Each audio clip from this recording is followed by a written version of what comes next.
How's it going, everyone? Hope you're having an awesome day. This is the first time I've ever done a time-lapse drawing video, so I'm excited. My setup was simple. I just clipped my webcam to the top of my desk, diffused my lamp with a sheet of copy paper, used OBS Studio to capture the footage, and sped it up in DaVinci Resolve.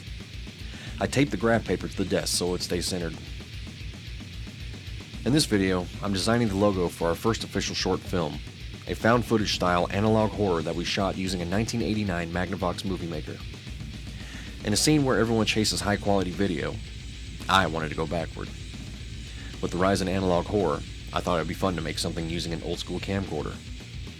The title of the short is Chainsaw 97 and features our friends Mason McNack, Tim Swanson, and Kevin Robertson, as well as myself.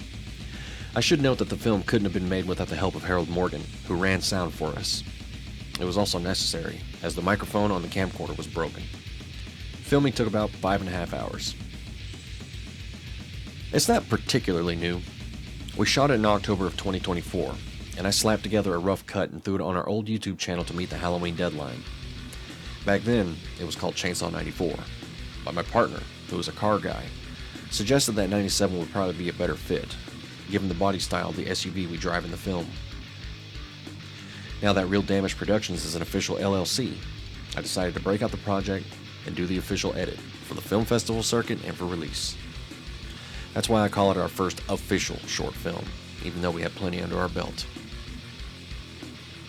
So Chainsaw 97 was inspired by other analog horror series, the likes of the VHS series, the Blair Witch Project, and most notably, the Traces of Death series. If you've never seen or heard of Traces of Death, they're essentially compilations of real death and gore, long before websites like Ogreish, Best Gore, and Rotten ever existed, in the faraway year of 1993. If you're a millennial like me, then you probably remember renting movies at the local video store. We used to have one in our town that had a huge horror section, and that's where I first saw the covers of the Traces of Death series. Starting with Traces of Death 2, the series started to incorporate death metal music with the footage, giving the viewing experience a really bizarre feel. Since I wanted Chainsaw 97 to have that Ma and Pa video store VHS feel with a death metal soundtrack, I decided that the logo should also look like an old school death metal logo from the 90s. Hand-drawn, raw, pointy. So for the first logo, I tried a chainsaw teeth look, but ended up not liking it.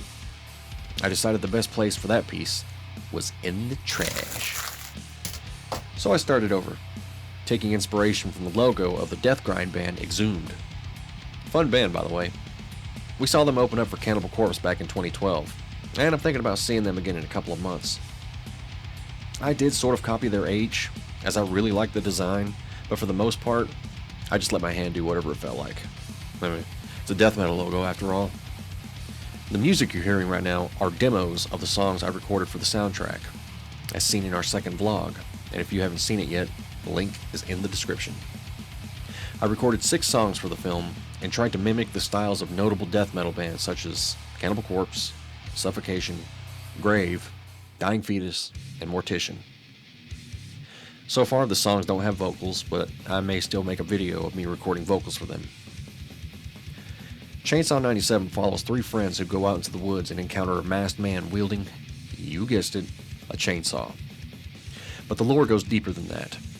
Like, why are there cuts in the film if this is supposed to be found footage? A common question, and it's understandable. It was something I took into consideration when I wrote it. Another question would be, why is there death metal playing in stereo? All I can say is, you'll have to see the film in order to get those answers. And honestly, I think we cracked that pretty good. Also, if you've already seen Chainsaw 94, no spoilers, please. I used mechanical pencils, then traced over with my Pigma Micron pens I got from Walmart. And there we have it. Now to scan this bad boy into the computer and slap it in the title card. Shit. Subscribe, like, share, comment, all that good stuff, and help us reach our goal of 500 subscribers. Take it easy, everyone, and thanks for watching. Hope you enjoyed it.